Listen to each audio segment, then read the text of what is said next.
ဒါနကြောင့်တန်ត្រာမရှိဘူးရှာရှည်လို့တန်ត្រာရှိတာဘာကြောင့်တန်ត្រာမရှိဘူး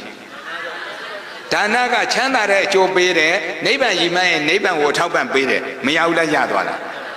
အဲ့ဒီမှာလူမင်းစည်းစိမ်အချိန်ချင်းနတ်မင်းစည်းစိမ်အချိန်ချင်းဆိုသွားရှာရှည်မိတဲ့အရှာရှည်မှုကြောင့်ဘာရှိတာ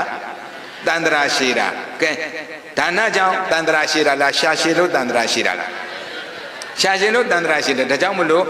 လိုရင်းစုကိုတောင်းရင်မရဘူးလားရတယ်အဲ့ဒါလေးလည်းသတိထားမှာနော်လူအများစုကတော့ရှာရှည်တတ်တယ်ကိုဖြစ်ချင်တာတွေအများကြီးနော်ကိုဖြစ်ချင်တာတွေအများကြီးကို